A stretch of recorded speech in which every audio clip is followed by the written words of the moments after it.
akan memaparkan atau sharing ilmu pengetahuan dengan kita tentang peningkatan penguatan validitas data dan pendekatan korelasi regresi. Bapak Ibu, Pak Budi ini S1-nya adalah Universitas Gadjah Mada, S2-nya adalah Lathrop University Melbourne Australia, dan S3-nya adalah di University of Southern Queensland Australia. Dan mudah-mudahan pada pagi hari ini nanti Pak Budi akan bisa mengantarkan dalam waktu yang singkat, yang hanya 1 jam maksimal. Pak Budi ini banyak sekali produk-produknya dan sudah sampai pada Q2 ya, untuk Scopus, dan juga beberapa buku yang telah beliau review dan beliau desain. Mudah-mudahan pengalaman-pengalaman beliau akan bisa membantu kita di dalam mencerna materi Pak Budi menjadi lebih mudah kita pahami bersama. Tanpa mengurangi rasa hormat kami kepada Pak Budi, kami persilahkan Pak Budi untuk menyampaikan paparannya yang dibantu oleh Mas Rian yang ada di ruangan dekat kami. Saya kira itu yang bisa saya sampaikan Bapak Ibu semuanya. Nanti sambil mendengarkan Pak Budi, Bapak Ibu bisa merasakan sensasi kopi atau teh yang ada di dekat Bapak Ibu semuanya. Itu nggih.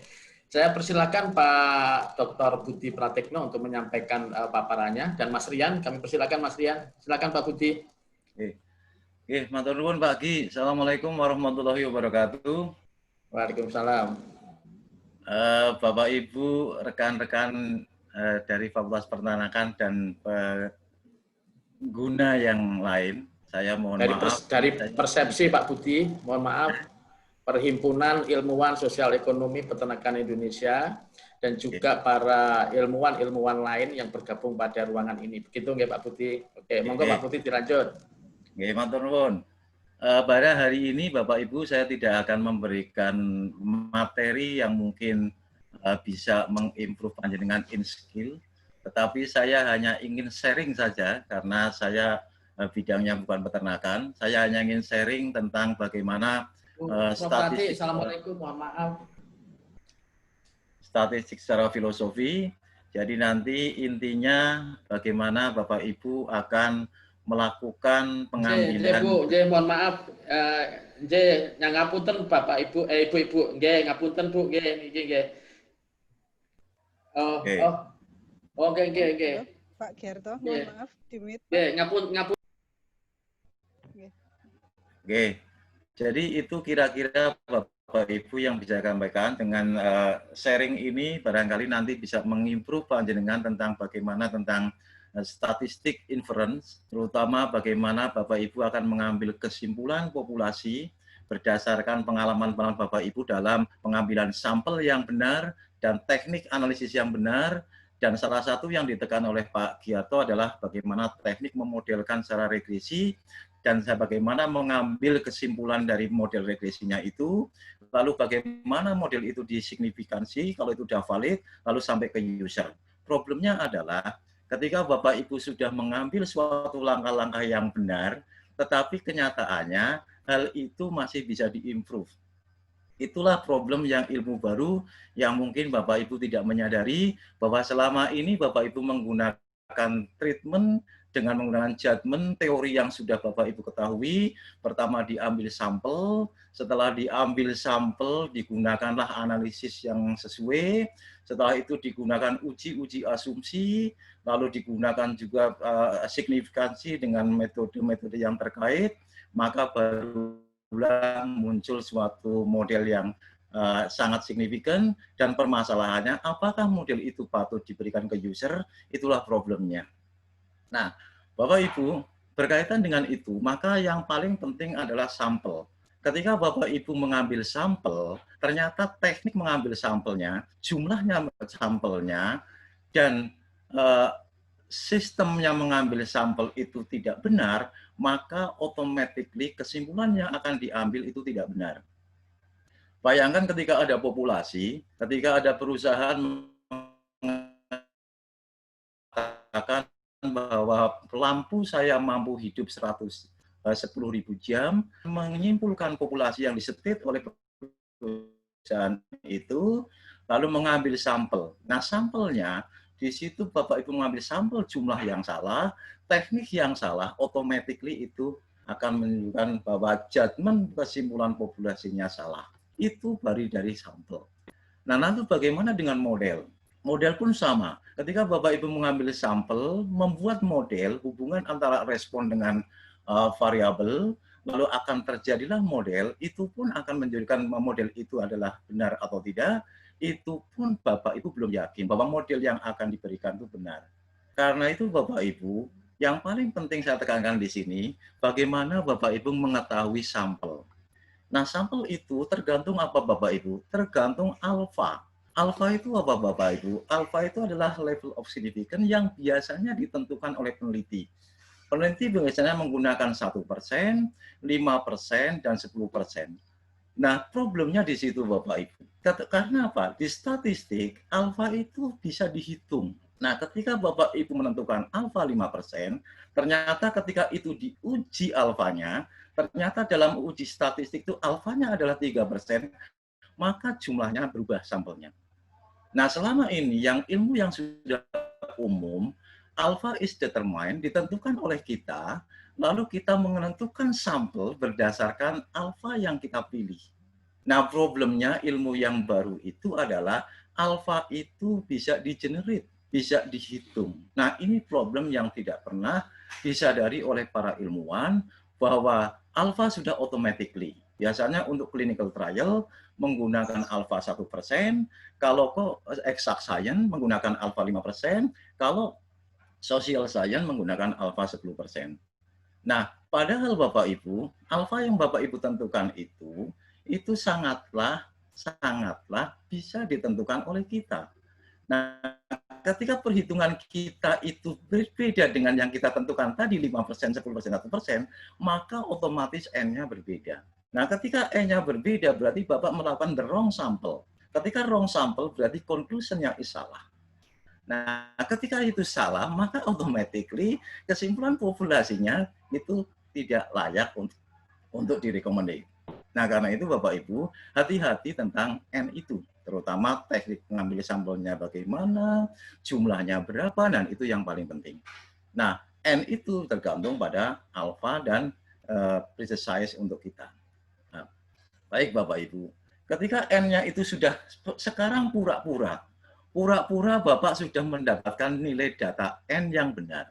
Jumlahnya benar, teknik mengambilnya benar, alfa yang Bapak tentukan benar, mendapatkan N benar dari komposisi Bapak Ibu. Nah, setelah Bapak Ibu melakukan N yang benar itu, maka sekarang Bapak punya data. Punya data yaitu sebanyak N yang tadi Anda tentukan, lalu dia dipasangkan antara data respon dengan data prediktor. Lalu dibuatlah model yang oleh Bapak Ibu yang sangat terkenal, namanya adalah persamaan model hubungan antara Y dengan X, respon dengan prediktor. Itu biasanya yang currently Bapak Ibu sering sebut namanya model regresi linier. Nah, itulah salah satu model angkat bagi Mas. Nah, seterusnya. Nah, lalu terus Mas.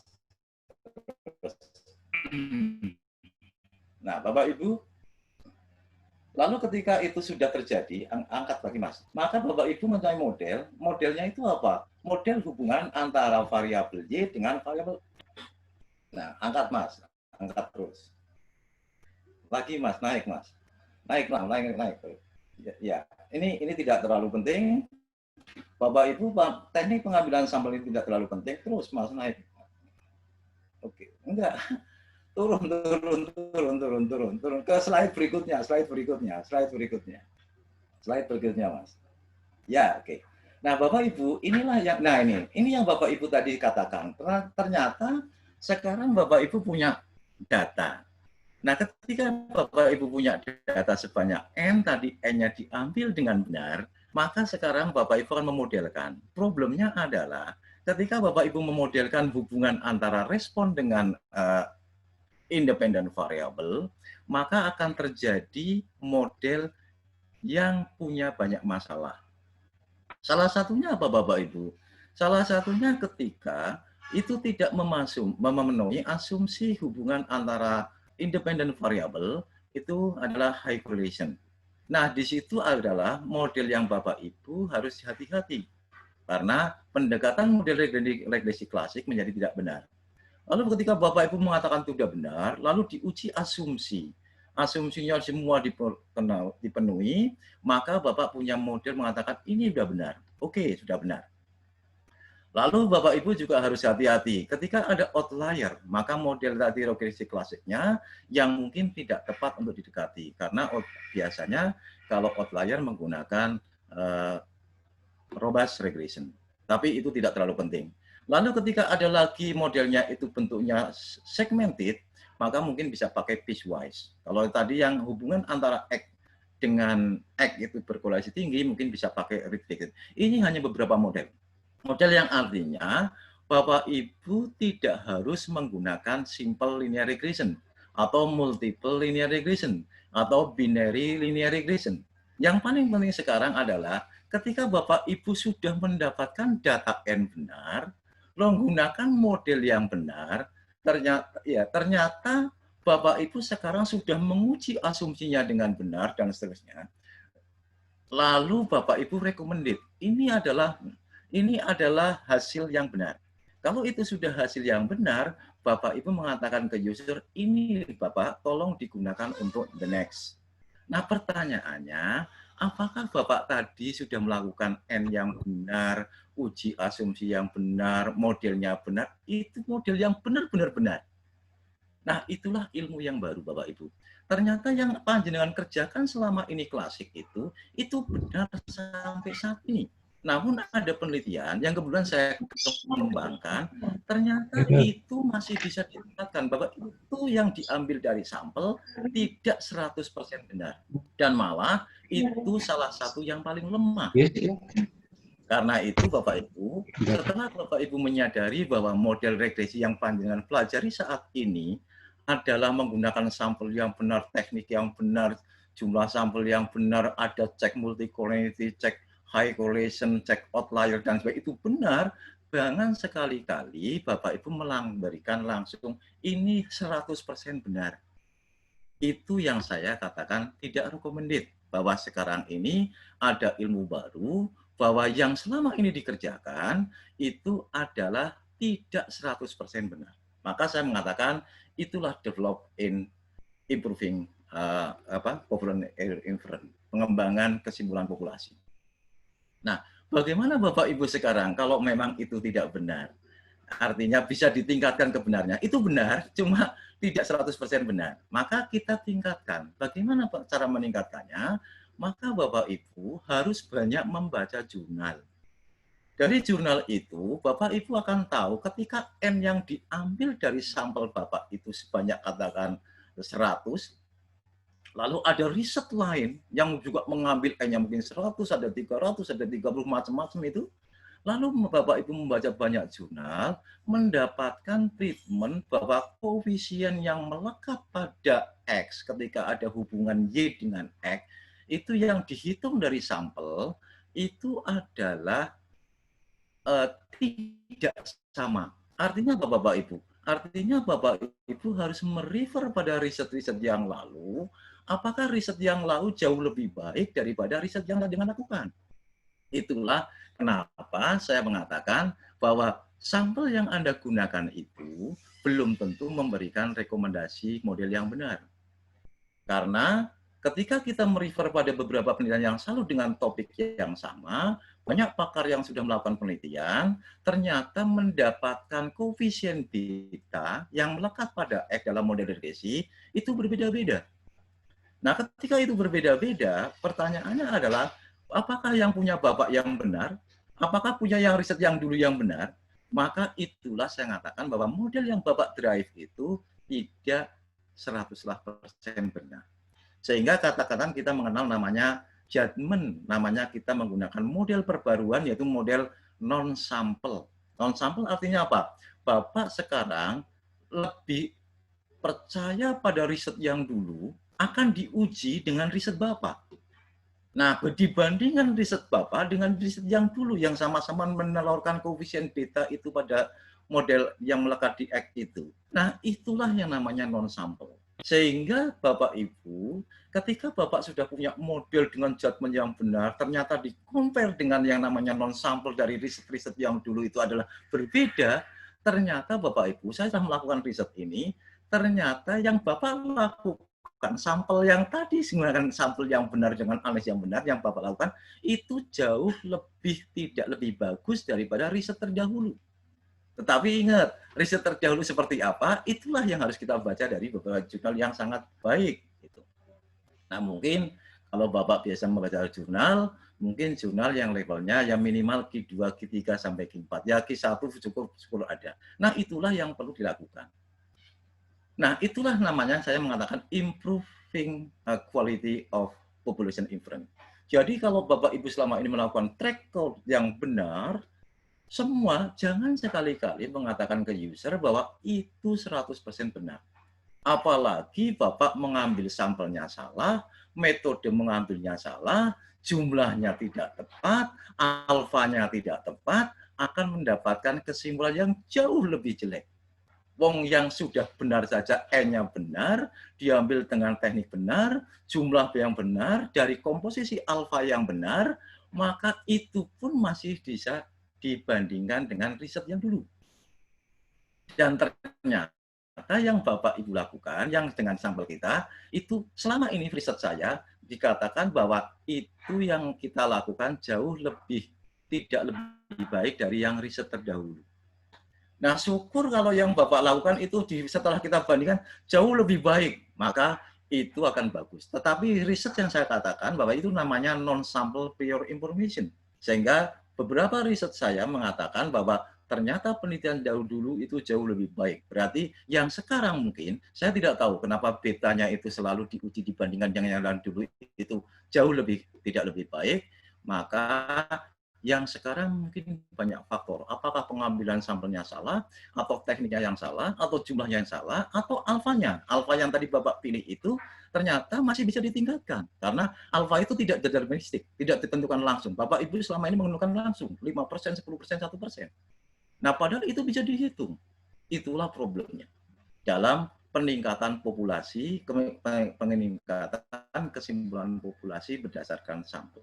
Nah, apalagi Bapak Ibu, sudah Bapak Ibu memaksakan kehendak, oh kalau saya punya sampel, punya respon, punya X, tidak memikirkan adanya asumsi lain, misalnya X dan Y tidak independen, terus antara variabel responnya itu ada high correlation, itu semua pendekatan modelnya beda-beda.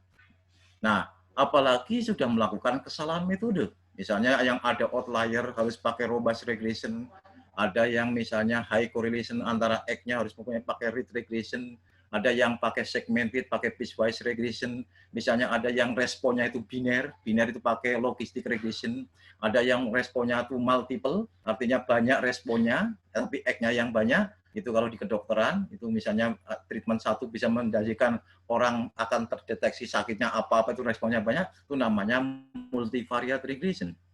Nah, itu baru dari sisi model.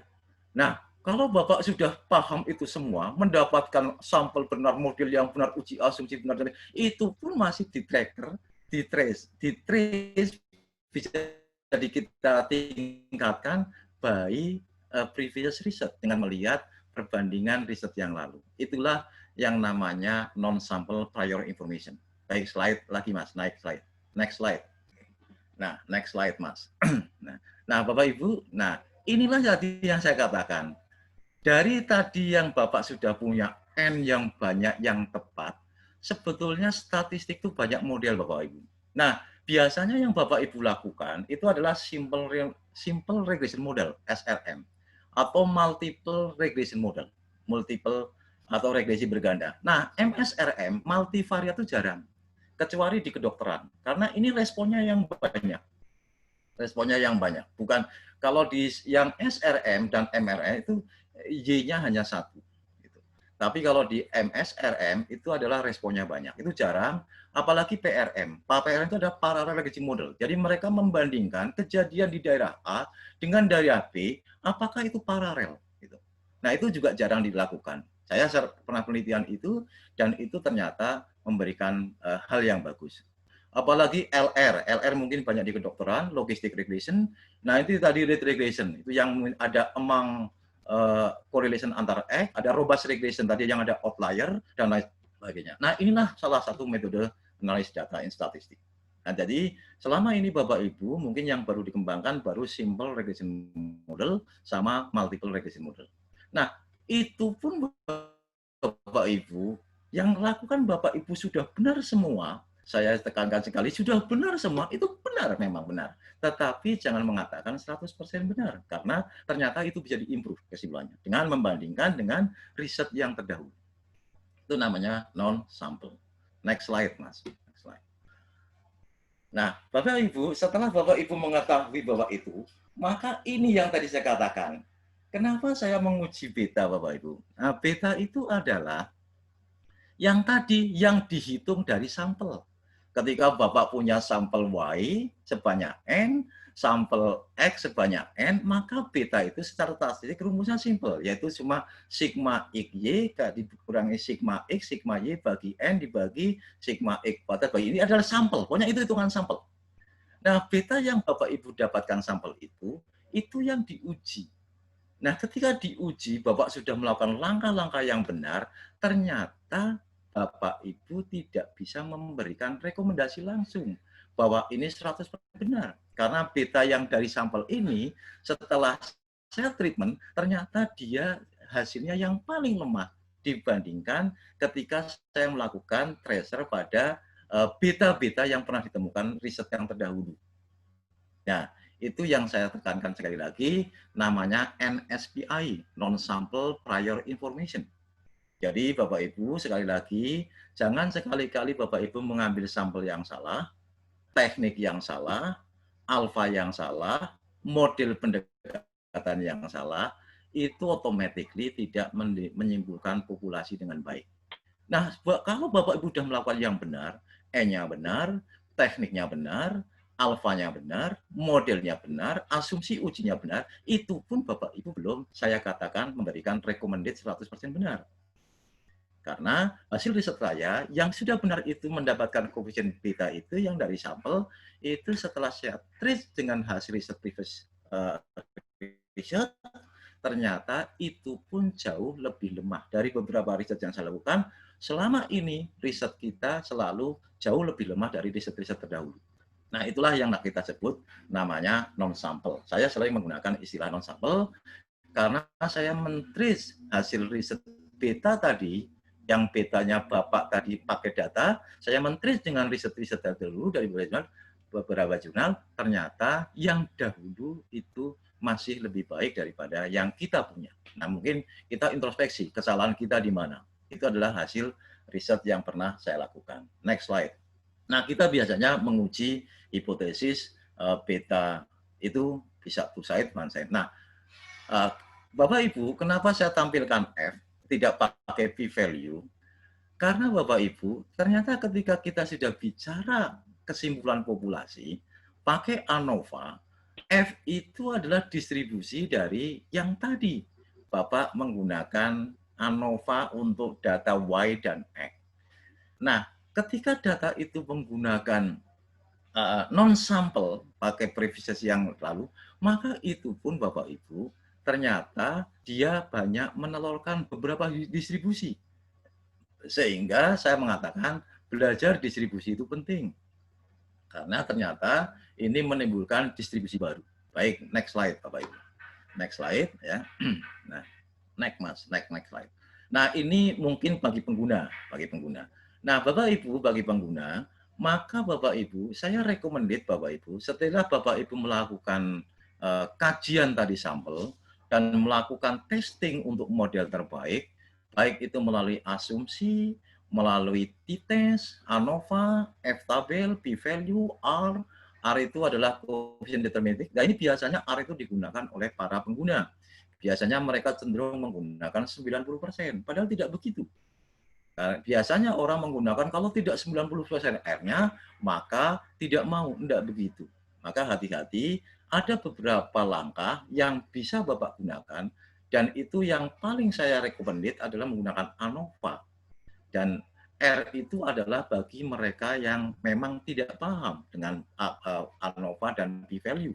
Itu. Lalu Bapak lebih bagus lagi, Bapak bisa menggunakan base subset, yaitu mereka akan menggunakan CP-MELO atau stepwise process, yaitu menggunakan pemasukan variabel-variabel melalui step-step satu persatu.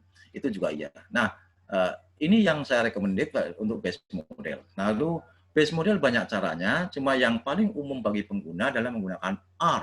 Nah, kalau R ini digunakan, saya merekomendasi hati-hati, lebih baik jangan menggunakan R kuadrat.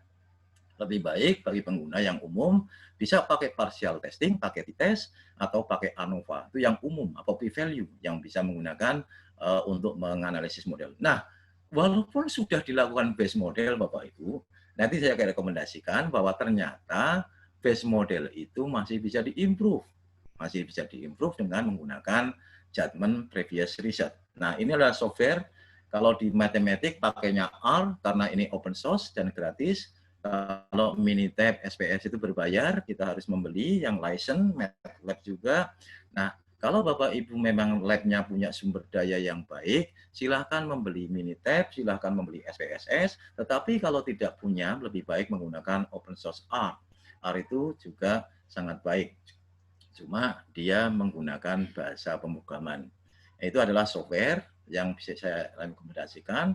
Nah, untuk teknis-teknisnya itu sangat simpel, apalagi kalau pakai Minitab, pakai SPSS, untuk menghitung korelasi, menghitung beta tadi, menghitung ANOVA, itu automatically semua. Tinggal entry datanya dengan benar, maka akan keluar outputnya. Yang paling penting adalah membaca outputnya.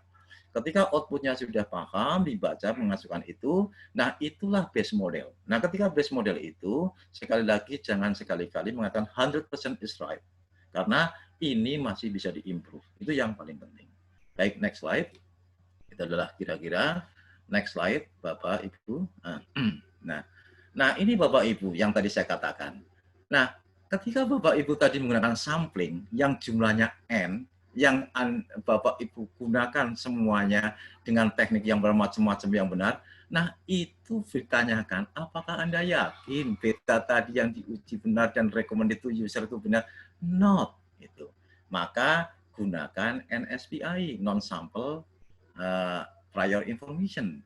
Lalu pertanyaannya adalah kita by sampling, ini riset saya. Ketika saya menguji itu menggunakan sampling, berarti menggunakan N, kita selalu tidak lebih baik daripada yang RT. RT ada riset saya, non-sample previous research. Nah, apalagi ada uji pendahuluan, namanya PT, pretest test, itu lebih baik lagi. Nah, selama ini saya menggunakan menguji. Itu yang sampling, itu yang biasa kita kerjakan. We always do it using sampling. Nah, ini yang selama ini kita kerjakan. Kita kasihkan ke user. Ternyata itu jauh tidak lebih baik daripada RT. Arti itu yang previous research tadi, yang pendapat para ahli gitu. Lalu apalagi pakai PTT, yang ini pakai uji step. Pertama menguji yang sampling dulu, lalu habis itu menguji yang previous. Gitu. Nah, itu adalah recommended. Jadi saya merekomendasikan adalah bahwa ada alternatif dalam pengembangan kesimpulan populasi, yaitu adalah uji previous research, yaitu namanya RT. Gitu. Tapi kalau Bapak Ibu tidak paham statistik, jangan lakukan uji PTT, karena ini melakukan uji pendahuluan.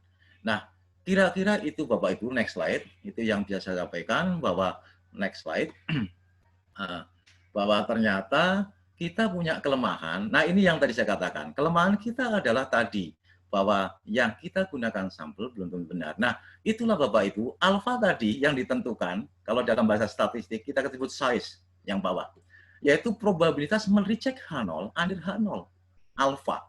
Nah, alfa itu ternyata bisa kita hitung. Yang tadi Bapak menentukan 5%, Ibu menentukan 1%, Ibu menggunakan 10%, itu kalau itu berubah alfanya, maka N-nya berubah.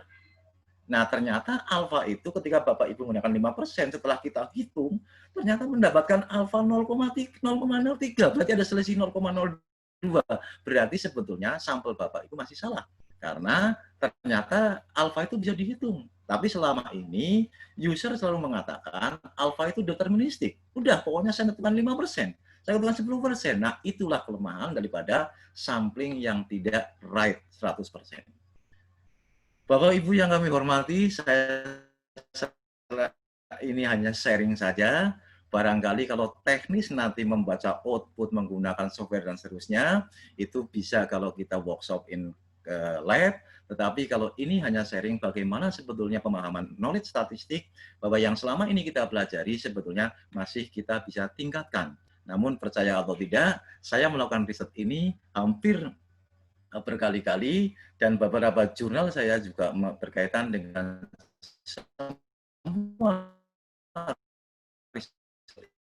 menyimpulkan bahwa yang menggunakan sampel yang kita sudah benar itu semua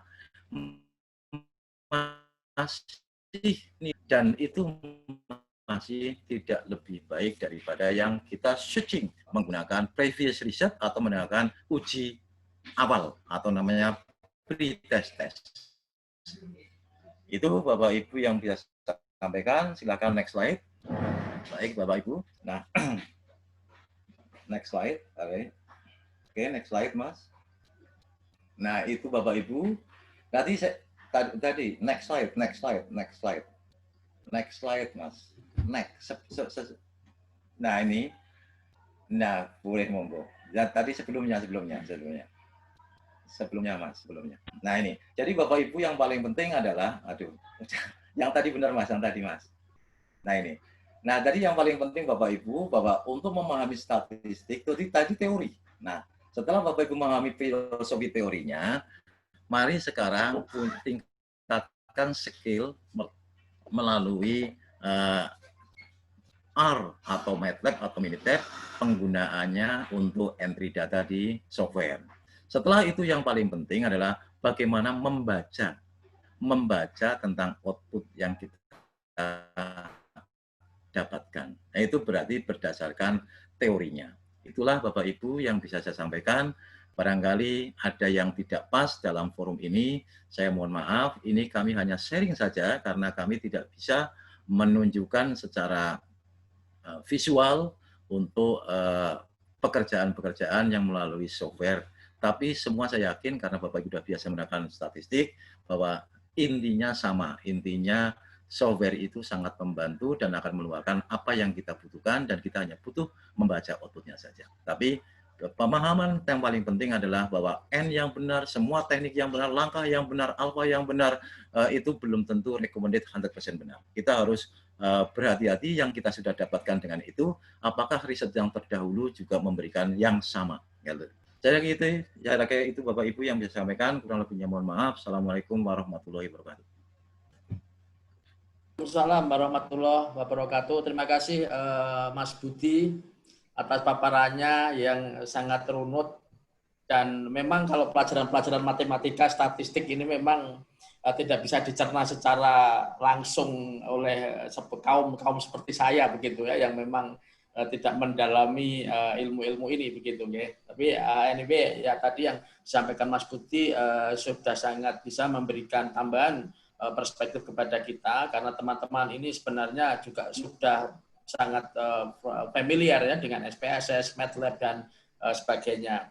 Dan di minggu yang akan datang juga nanti teman-teman akan berlatih tentang LISREL, sehingga kita sangat berharap konsep-konsep teori dari Pak Budi pada pagi hari ini akan kemudian memperkuat kita di dalam nanti menuju kepada aplikasi beberapa instrumen terhadap analisis data. Bapak Ibu yang nanti akan bisa bertanya kepada Pak Budi, kami persilahkan. Mungkin beberapa persoalan-persoalan klasik yang selama ini bersama dengan kita, contoh berapa persen kemudian kita harus menggunakan data untuk analisis validitas, apakah 5%, 10%, atau 1% bisa, atau malah nggak pakai persentase, hanya 5 orang, 10 orang, agar menguji validitas kuesioner kita. Namun demikian, sebelum kita menginjak ke banyak pertanyaan, ini ada pertanyaan dari teman kita Mas Budi, Lydia S. Kalangi, itu dari Unsrat. Ini kayaknya kalau kita lihat namanya Ibu Kalangi, ini kan nama-nama dari Manado begitu ya. Apakah aplikasi R bisa digunakan untuk penelitian tentang pengujian teori produksi? Karena yang beliau tahu aplikasi R hanya digunakan untuk teori utilitas. Silakan Pak Budi untuk bisa memberikan masukan kepada Ibu Dr. Lydia Eskalani. Oke, matur nuwun Pak Ki. Terima kasih atas pertanyaannya, Bapak Ibu. Sebetulnya R itu ada sistem yang namanya library. Jadi saya sendiri karena sistem library-nya itu banyak sekali. Jadi ketika itu Bapak Ibu akan menggunakan yang berkaitan dengan produknya adalah untuk yang diinginkan, kita bisa cari search di Google, itu di library itu ada enggak. Setelah itu ada, maka diinstalkan lagi ke R. Nah, beberapa R standar yang di-download itu memang tidak semuanya lengkap. Jadi ketika kita akan menggunakan survival analysis itu, misalnya, kita harus mencari lagi ada package namanya survival itu yang harus kita install lagi. Jadi saya tidak pernah menggunakan yang Ibu tanyakan, tetapi insya Allah bisa. Jadi kalau Bapak Ibu memang berkaitan dengan R, karena ini open source, ketika download pertama, itu memang tidak lengkap. Sehingga perlu Bapak Ibu mencari kira-kira yang package mana yang ada di luar dan kita perlu masukkan ke R kita. Nah itu mungkin Bapak Ibu bisa lakukan dengan cara itu. Nanti diklik masukin ke library open source-nya itu, maka akan dapatkan software itu bisa digunakan. Jadi R intinya bisa menerima semuanya, selama itu ada package-nya yang bisa diinstalkan ke dalam library-nya. Itu Pak Giarto. Ya, terima kasih Pak Putin. Demikian Bu Lydia, bahwa R application dapat digunakan untuk banyak fungsi. Ya, mudah-mudahan ini nanti bermanfaat untuk Ibu. Dan ini menurut Pak Putih adalah open source yang bisa didapatkan dengan cukup tidak berbayar. Oke, sambil menunggu pertanyaan yang lain, Pak Putih, ini memang mungkin materinya berat ya. Jadi teman-teman ini juga berpikir ini bagaimana ini menanyainya begitu ya kan. Oke, tapi ini sangat penting ya karena nanti akan bisa bermanfaat kita di dalam mempraktikkan situasi ini. Kemudian yang pertanyaan dari saya Pak Putih sambil menunggu teman-teman, tadi itu untuk menguji validitas kuesioner kita ya, sebenarnya berapa persen responden yang harus kita ambil Pak Putih? Terima kasih Pak. Terima kasih Pak Ki. Sebetulnya kalau saya bicara persentase tentang sampel itu di statistik tidak ada Pak Ki. Saya hanya tidak ada maaf, ya? tidak ada karena biasanya statistik itu mengenal sampel itu jumlahnya bergantung pada standar deviasi, pada penentuan alfa, pada akurasi yang kita inginkan, sehingga itu ada nanti Z alfa itu per 2 itu yang namanya dari tabel. Tetapi beberapa yang pernah saya baca dan pengalaman saya, ketika itu menggunakan N prosentase, itu biasanya dari kebiasaan penelitian yang lalu. Ketika penelitian yang lalu itu mengatakan bahwa sampel 30% dari populasinya itu sudah valid sahih, maka dia akan mengikut seperti itu. Nah, sehingga saya tidak bisa mengatakan berapa persen itu jumlahnya Pak Yagi, tetapi coba di trace riset-riset yang dulu, berapa persen sudah mengatakan itu signifikan.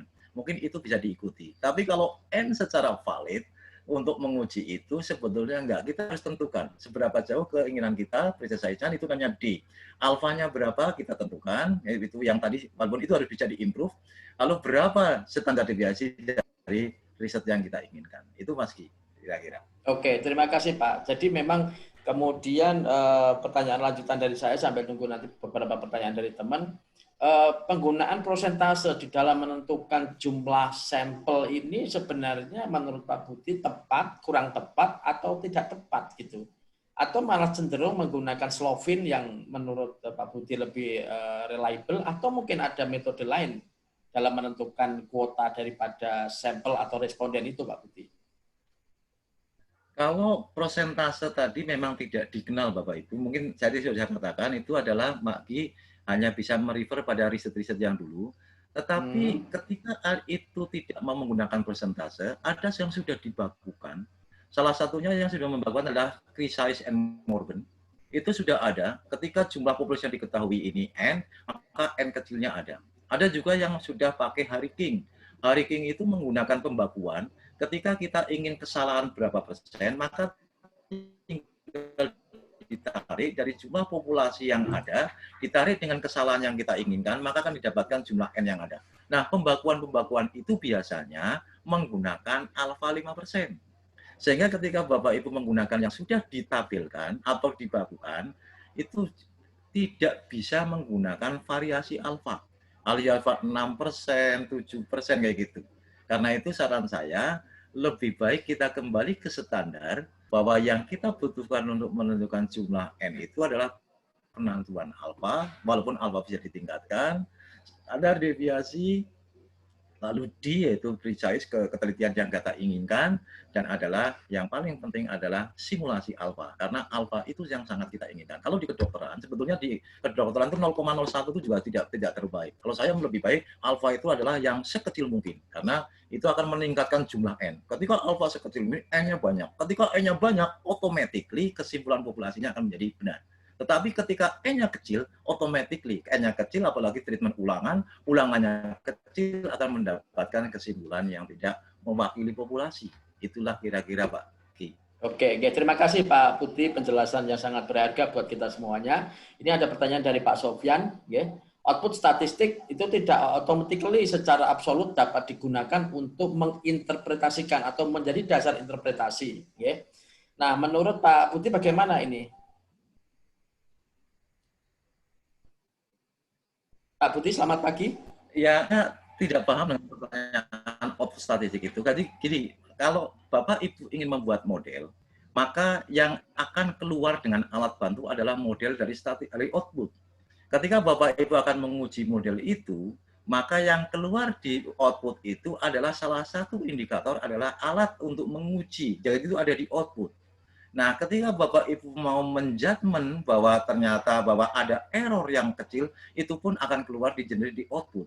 Karena itu Bapak Ibu, daripada kita ngitung manual, menurut saya, lebih baik kita membaca output untuk menerjemahkan ke dalam riset kita. Sehingga kita terbantu sekali. Karena memang output statistik adalah hanya alat bantu. Dan itu bisa dimodifikasi kapanpun, seberapa jauh keinginan kita. Nah, itulah yang kita inginkan. Karena itu, Bapak Ibu jangan percaya dengan output langsung, karena itu ketika kita lakukan uji, itu memang kadang-kadang tidak sesuai dengan yang kita inginkan. Tetapi minimal itu memberikan informasi. Ini kira-kira standar modelnya, ini kira-kira hasil ujinya, ini kira-kira errornya, ini kira-kira plotnya, dan sebagainya. Itulah Pak Ki. Jadi kita harus pandai-pandai membaca output. Artinya harus disesuaikan dengan bidang kajian kita, begitu Pak Budi ya? Betul Pak, betul Pak. Oke. Terima kasih Pak Budi. Pertanyaan dari Pak Sofyan terjawab. Kemudian pertanyaan dari Budwi Yusaria dari Universitas Andalas Padang. Beberapa waktu yang lalu Prof. Firdaus dari FEM IPB menentukan bahwa Slovin itu tidak boleh digunakan. Nah, menurut Pak Dr. Budi Pratikno ini bagaimana komentar tersebut? Oke, Bapak Ibu, ya tadi saya katakan bahwa slope yang ada menempel pada hubungan antara Y dan X itu adalah hitungan di sampel. Nah, itu memang harus diuji. Apakah slope itu tadi, koefisien itu, ya itu memberikan informasi yang lala. Seberapa jauh respon itu dipengaruhi oleh treatmentnya. Nah, ketika itu dilakukan uji dengan langkah yang benar, tadi saya katakan, memang penghitungan sampel itu walaupun sudah recommended itu benar dengan semua langkahnya, saya rekomendasikan jangan percaya 100% karena ini masih bisa ditingkatkan. Itulah yang saya katakan, mari kita baca riset-riset terdahulu. Maka bandingkan dengan riset terdahulu, apakah slope itu sudah eligible untuk kita compare dengan yang terdahulu. Itu Pak Ki. Jadi saya tetap mengatakan. Ya, pripun? Oke, jadi saya mengatakan bahwa slope itu adalah indikasi awal untuk kita melihat modelnya dan kita perlu menguji slope itu Pak. Oke, Pak Budi, kalau kemudian kita beralih sedikit bergeser pada Slovin formula ya, Slovin formula untuk menentukan apa Pak tentang berapa banyak responden begitu ya. Nah, namun demikian ada seorang profesor yang mengatakan bahwa Slovin itu tidak boleh digunakan karena literatur asli itu tidak dari Slovin sendiri begitu. Nah, menurut Pak Budi bagaimana kemudian ada pendapat yang demikian gitu? Ya Pak Ki, saya tidak mempelajari Slovin, tapi saya setuju, cenderung setuju gitu kalau karena bagaimanapun juga yang namanya Slovin formula itu yang untuk penentuan sampel itu mungkin dia juga mengacu dari beberapa acuan statistik yang benar, yaitu sehingga kalau memang itu menjadi keraguan-raguan, ya monggo kalau saya nggak terlalu paham. Tetapi saya mengatakan bahwa yang paling baik adalah kita menentukan sampel itu seperti yang kita tahu di basic of statistik. Tapi ingat sekali lagi bahwa walaupun kita sudah paham menggunakan basic statistik untuk penentuan dengan indikator yang banyak itu, maka itu pun harus kita hati-hati. Kesimpulannya belum tentu sahih. Gitu. Jadi saya tidak terlalu paham tentang itu. Oke Pak, oke. Terima kasih Pak Budi. Memang betul ya, ilmuwan itu tidak boleh bohong, tapi boleh salah begitu ya Pak ya. Gitu ya. Kemudian dari Bu Fajria Dewi Salim ya, Bu Fajria Dewi Salim ini jika jumlah populasinya kurang dari 100 karena mendapatkan respondennya sulit. Contoh nih saat penelitian hanya terkumpul 30-an ya sampai 40 responden. Bagaimana memvalidasi sampel ini Pak Budi? Mohon pencerahannya. Terima kasih. Bapak Ibu, teori yang lama mengatakan bahwa jumlah sampel 100 itu yang dengan alfa 5% itu ada di Crichai-Morgan, itu ada berapa sampel yang eligible. Kalau tidak salah sekitar 36. Lalu di Harry-King juga ya, bisa divariasi berapa kesalahannya itu bisa ditarik ketemu N. Nah pertanyaannya, teori yang lama itu mengatakan sampel besar itu adalah 100 atau lebih. Nah beberapa tahun setelah itu ada ditemukan sampel besar, kalau istilahnya namanya large sample, itu ternyata lebih besar dari 30. Jadi kalau sampelnya sudah lebih 30, maka saat ini menggugurkan teori yang lama sampai 100-an. Nah, ketika sampelnya sudah lebih 30 karena menggugurkan yang lama 100, itu dianggap sampel besar. Kalau sampel besar secara statistik namanya CLT, Central Limit Theorem. Maka itu diassumpsikan bahwa itu berdistribusi normal. Sehingga apapun yang terjadi, kita mengasumsikan itu normal. Itulah statistik yang tapi selama sampelnya itu diambil dengan benar dan diambil secara teknik yang benar, jumlah yang benar, maka itu dianggapnya memenuhi asumsi normal. Jadi itu bagi mungkin saran saya, kalau sudah lebih 30 sudah cukup, asumsikan aja bahwa itu normal. Gitu. Sehingga kita bisa menggunakan distribusi normal. Oke, jadi kesimpulannya kalau Ibu atau Bapak ini sudah mendapatkan minimal 30 responden, maka sudah diasumsikan sudah normal ya, terdistribusi normal Pak Budi ya. Dan itu bisa digunakan untuk analisis lanjut ya. Oke. Kalau terima tidak, kasih. tidak yakin, digunakan transformasi. Kalau datanya data kecil 0,3 sampai 0,7, maka digunakan transformasi Arsin itu dalam statistik. Ada Arsin. Ada kalau datanya besar menggunakan transformasi logaritma. Jadi data itu akan mengumpul gitu. Karena logaritma 1000 adalah 3, logaritma 100 2 sehingga mengumpul. Jadi bed-nya itu tidak menyebar. Itu kira-kira Pak Gi. Terima kasih Pak Gi. Oke, terima kasih Pak Budi. Tapi satu statement penting tadi mudah-mudahan bisa membantu kita untuk memperkuat keyakinan kita tentang jumlah responden yang bisa kita kumpulkan. Kemudian dari Ibu Lilis Nurlina dari Universitas Padjadjaran. Apakah ada rumus lain selain Slovin yang relatif lebih tepat Pak Budi di dalam menentukan jumlah sampelnya begitu? Apakah Harry-King atau apa begitu? Silakan Pak Budi. Saya tidak mempelajari Slovin, tapi menurut saya kalau menggunakan yang sudah terbakukan seperti Slovin, Morgan, Harry-King dan sebagainya, itu menurut saya itu adalah hal yang paling lemah. Karena sebetulnya N itu tuh faktornya adalah salah satunya alfa. Alfa itu yang ditentukan oleh kita 5%, 10%, 1%. Nah, alfa itu pun sebetulnya apa? Masih bisa kita hitung. Walaupun kita tentukan 5%, ternyata hitungannya 4% menjadi wrong. Ketika itu wrong 1%, maka sebenarnya N-nya kita salah. Karena N itu sebetulnya harus mengikuti alfa yang kita hitung. Nah, maka kalau Slovin yang terbakukan Morgan itu monggo digunakan, tetapi Bapak harus state bahwa itu menggunakan level of significance berapa. Jadi kita tahu pengguna Bapak, oh sampel Anda mempunyai kesalahan segini, maka nanti kesimpulan populasinya punya kesalahan seperti ini. Itu kira-kira Pak Gi. Oke, untuk memperjelas saya pribadi dan teman-teman, Pak, itu ada N, ada alfa ya. Mungkin di mana ini kita bisa mencari, contoh nih kita pengen alfa berapa Pak? 5% gitu ya. Nah, nanti membutuhkan N berapa? Ini bagaimana cara mendapatkannya Pak Budi? Kalau Bapak Ibu mau yang terbakukan, itu di Morgan ada, mungkin di Slovenia ada, di Harry-King juga bisa. Tetapi kalau pakai yang rumus acuan dasar, itu bahwa itu harus ada komponen lain namanya standar deviasi, harus kita tahu bahwa previous risetnya seberapa besar. Nah, begitu kita tahu standar deviasinya, itu diambil yang kecil. Kalau itu kecil, otomatis akan meningkatkan N. Gitu. Maka lalu diambil D. D itu adalah jarak antar min. Sehingga ketika itu diambil kecil antar min, maka dia akan mendapatkan nilai yang kecil. Sehingga itu akan meningkatkan N. Sehingga faktor menentukan N itu adalah di samping alfa, ada standar deviasi, ada ukuran ketelitian yang kita harapkan. Nah, itulah bagi yang mengatakan bahwa daripada kita menggunakan terbakukan, lebih baik kita sekarang modif. Berapa alfa yang kita inginkan? Oh, alfa kita inginkan adalah 3%. Tidak terbakukan. Enggak ada. Enggak yang bakukan pakai 3%. Nah, itu. Lalu kita mudah. Standar deviasi previous risetnya gimana? Oh, ternyata ada yang 1%. Jangan kita gunakan 5%. Oh, itu. Dan seterusnya. Itu menurut saya lebih baik begitu, Pak Ki. Jadi kita memang harus wajib banyak membaca jurnal-jurnal tentang standar deviasi atau istilahnya varian yang pernah dilakukan orang untuk topik yang sama. Ya, Pak Putih melanjuti itu ya. Itu kan ada N dan alfa.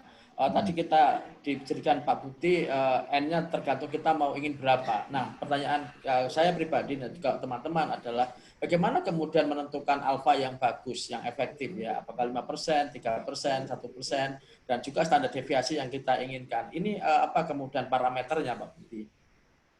Baik Pak Ki, matur nuwun. Jadi biasanya alfa itu ada treatment yang umum kalau di clinical trial itu 1%. Walaupun saya tidak rekomendasi 1%, mungkin lebih kecil lagi. Kalau di eksperimen, kayak Bapak Ibu di eksak itu biasanya 5%. Walaupun saya juga tidak 5%. Kalau di survei, Pak, kalau di survei. Kalau di survei 10%, Pak. Karena resiko dari kesalahan dari survei itu tidak membuat dampak yang signifikan. Tapi kalau di clinical trial, resiko dari penggunaan alfa adalah pasien meninggal atau hidup. Itu yang makanya kita menggunakan alfa yang sekecil mungkin gitu. Oke. Kemudian tentang standar deviasi, Pak Putih, bagaimana kemudian parameter yang harus kita perhatikan dalam memilih standar deviasi itu? Berapa yang filosofi statistik mengatakan, Pak, kalau kita milih standar deviasi itu adalah penyebaran, ukuran variansi penyebaran. Jadi kita kalau bisa mengerucut menjadi memperpendek penyebaran.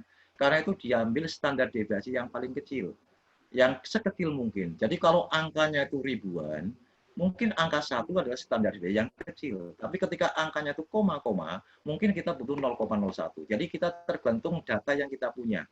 Kalau datanya ribuan, ya standar deviasi bernilai 2 itu juga sudah bagus, karena itu kecil sekali. Tapi ketika angkanya itu koma-koma, ya kita butuh yang 0,0 gitu. Jadi kita intinya adalah ambillah standar deviasi yang paling kecil. Gitu. Karena ini adalah mengumpul ke satu titik namanya modus. Oke. Terima kasih Pak Putih. Ini ada pertanyaan Bu Tri Anggraini Kusumastuti, Bu Tuti apa Titu ya? Biasa Bu Tutu ya mungkin. Mohon info Pak Putih, uji validitas untuk pengukuran beberapa aspek. Apakah total skor dari aspek-aspek tersebut yang berbentuk skor dapat dilanjutkan untuk pengukuran analisis regresi sebagai variabel dependent? Saya tidak terlalu memahami, tapi begini, pengalaman saya melakukan model regresi dari hasil kuesioner yang pakai uji penskoran itu, misalnya pakai Likert scale, nanti diskor 5, 6, dan sebagainya, itu juga menimbulkan teknik untuk mendapatkan model regresinya. Jadi, tapi kalau memang tekniknya itu bisa digunakan menjadikan angka continuous yang tadi itu, maka bisa digunakan regresi. Tetapi ketika angkanya itu tidak bisa di-continuous, maka kita harus pakai mungkin analisis kualitatif. Jadi tidak harus dipaksakan menggunakan regresi. Itu Mas Ki. Oke. Terima kasih Pak Budi. Ini Bu Sri Mastuti, Reshen, mungkin ada yang mau ditanyakan. Selamat pagi Bu Mastuti. Oh ya, mungkin kepencet ya karena ini ada tanda Reshen di sini. Oke, Bapak Ibu semuanya, saya kira sudah 1 jam, karena juga Pak Dr. Budi ini akan ada acara yang lainnya, dan beliau ini sekarang sedang berbahagia karena prodinya sudah terakreditasi A. Selamat untuk Pak Budi Pratikno yang sudah mengumandani tim akreditasi Prodi S1 Matematika, yang Mbak Putih kebetulan sekarang juga sebagai koordinator di lab statistik gitu ya. Sekali lagi terima kasih Pak Putih dan selamat berbahagia dengan blessing-nya yaitu prodinya terakreditasi A. Ya, mudah-mudahan kedepannya akan bisa menambah kekuatan di Fakultas Matematika dan Ilmu Pengetahuan Alam Universitas Jenderal Sudirman. Bapak Ibu yang sangat kami hormati, demikian sudah 1 jam tepat apa yang telah disampaikan oleh Bapak Dr. Budi Pratekno tentang beberapa konsep statistik terkait analisis-analisis yang sering kita gunakan bersama. Kemudian yang perlu kami ingatkan bersama bahwa konsep-konsep ini tadi akan menjadi lebih menarik kalau kita praktekkan di dalam instrumen-instrumen analisis data statistik berikutnya. Oleh karena itu, yang ingin saya sampaikan bahwa minggu yang akan datang kita akan kembali bertemu di dalam pertemuan terakhir selama 2 bulan atau 8 kali tatap muka online membahas metodologi penelitian sosial dan analisis data yang pada kesempatan terakhir di Rabu minggu depan akan membahas tentang pengolahan data menggunakan LISREL. Untuk softwarenya nanti akan kita kirim ke grup yang ada di kita ini. Mudah-mudahan yang disampaikan Pak Budi akan menjadi kekuatan kita di dalam menganalisis data berikutnya. Sekali lagi Pak Budi atas nama Perhimpunan Ilmuwan Sosial Ekonomi Peternakan Indonesia Persepsi dan Departemen Sosial Ekonomi Fakultas Peternakan UNSUD, kami mengucapkan terima kasih yang sebesar-besarnya kepada sahabat saya Dr. Budi Pratekno yang sudah sharing ilmunya dengan sangat baik pada kesempatan hari ini. Atau ada yang mau disampaikan terakhir Pak Budi? Sampun Pak, matur nuwun. Assalamualaikum warahmatullahi wabarakatuh. Waalaikumsalam warahmatullahi wabarakatuh. Terima kasih Pak Budi dan nanti Bapak Ibu yang kami hormati, nanti akan kita share beberapa materi dari Pak Budi ini juga tentang software LISREL yang diberikan oleh sahabat kita Bapak Muhammad Sofyan yang juga ada di grup ini, dan juga kemudian rekaman pada kesempatan hari ini nanti akan kami kirimkan ke Pak Budi Pratekno juga rekamannya, karena mungkin Pak Budi menjadi menarik bukan kehadirannya saja tapi kenangannya bersama kita mengantarkan ini, dan nanti yang disampaikan Pak Budi akan bisa digunakan untuk kuliahnya Pak Budi rekaman pada kesempatan pagi hari ini. Jadi mudah-mudahan pertemuan yang sepintas ini akan selalu membekas untuk kita semuanya. Dan kepada teman-teman yang ada bersama kita yang selalu setia di Rebuan jam 10 sampai jam 11 ini, kita akan ketemu lagi pada kesempatan yang terakhir yaitu pada hari Rabu minggu depan. Saya ucapkan terima kasih kepada semuanya dan mohon maaf kalau kemudian ada hal-hal yang kurang di dalam kami melayani Pak Budi maupun melayani teman-teman semuanya. Kami mohon maaf yang sebesar-besarnya. Atas nama Ketua Umum Persepsi Profesor Budi Guntoro dan Dekan Fakultas Peternakan UNSUD Profesor Ismoyowati, kami mengucapkan terima kasih, salam hormat, dan sampai jumpa lagi di pertemuan yang akan datang. Semoga di pertemuan-pertemuan setelah itu akan banyak proposal, akan banyak ide-ide penelitian yang ditulis oleh Bapak Ibu semuanya, sehingga Bapak Ibu berjaya, persepsi berjaya, Indonesia semakin berjaya. Terima kasih Bapak Ibu semuanya, dan kami tutup ruangan virtual pada kesempatan pagi hari ini dengan mengucapkan Alhamdulillahirrabbilalamin, salam sehat dan salam hormat untuk Bapak Ibu semuanya. Saya kira begitu, terima kasih Bapak Ibu yang cantik-cantik dan handsome semuanya. Ini kelihatan, mohon maaf saya nggak memakai live picture karena saya hari ini tampil tidak dalam performan yang baik karena belum mandi kayaknya begitu ya, karena tadi malam banyak yang harus diketik begitu. Oke. Terima kasih Bapak Ibu, tanpa mengurangi rasa hormat kami tutup ruangan virtual pada pagi hari ini, dan silakan nanti siang ditunggu di email Bapak Ibu semuanya. Mas Budi, salam hormat. Terima kasih Mas Budi dan selamat melanjutkan kegiatan yang lainnya. Monggo. Assalamualaikum warahmatullahi wabarakatuh. Terima kasih, Pak. Waalaikumsalam warahmatullahi wabarakatuh. Bapak Ibu. Berubah nama ya. Belum mandi.